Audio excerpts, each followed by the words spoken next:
pape est mort, vive le pape. Vive le pape parce que l'Église continue depuis Saint-Pierre, d'un pape à l'autre, qui se passe les clés, les fameuses clés dites de Saint-Pierre. Ce qui est extraordinaire, c'est de constater qu'à la mort de ce pape, du pape François, il surgit quand même, au-delà de l'instant de recueillement, une polémique à caractère théologico-politique.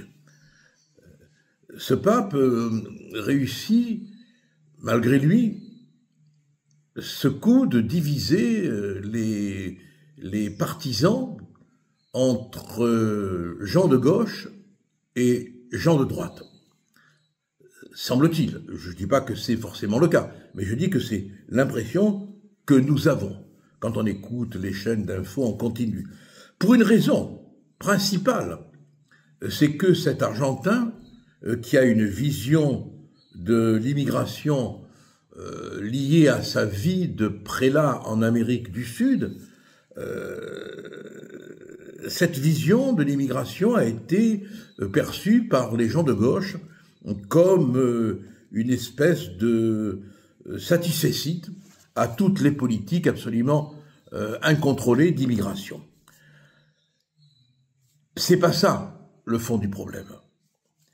L'Église, dans son histoire, elle est d'abord et avant tout une affaire de spiritualité. Et dès l'instant où elle tombe dans la polémique politique, c'est que quelque chose ne va plus dans le sacramentel. Mais moi, ce qui m'a frappé, et je voudrais vous le dire comme je l'ai ressenti au moment de la mort du pape, c'est cette espèce de répétitivité de l'information, cette espèce de besoin que nous avons maintenant d'occuper par du commentaire, finalement, le vide d'un événement qui, par lui-même, a toute sa signification et qui ne relève finalement que de la méditation, que de la réflexion, que de la prière pour les chrétiens, que du commentaire philosophique pour les athées. Non, là on est dans une espèce de production ininterrompue de commentaires. Alors on voit toutes sortes de gens qui viennent parler du pape, parce qu'il faut occuper l'espace médiatique et l'occuper à tout prix, jusqu'à ce que les obsèques aient lieu, et puis après il va y avoir bien sûr, et là ça sera plus normal, tous les commentaires sur l'élection du nouveau pape. On est aujourd'hui dans cette espèce de vide métaphysique. Hein.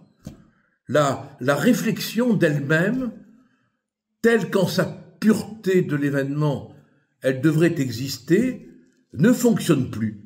Il faut du commentaire et du commentaire du commentaire et encore du commentaire. Et c'est vrai pour tout.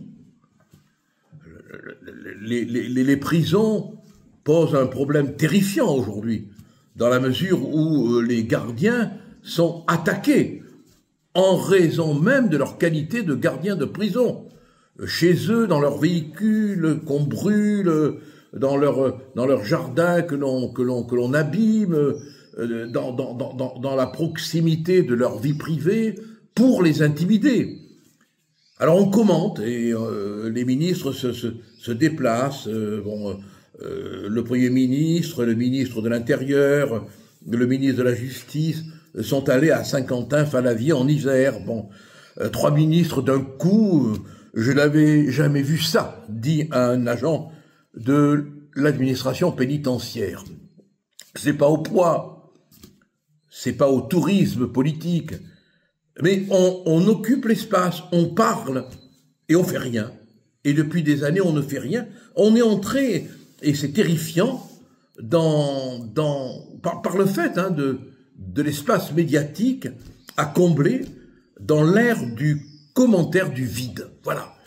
Alors, si on pouvait revenir devant le catafalque papal a cette idée toute simple que l'événement en lui-même, souvent, requiert le silence et l'action, ce qui est loin d'être le cas, hélas, aujourd'hui, où il y a le bruit, le tumulte et l'inaction.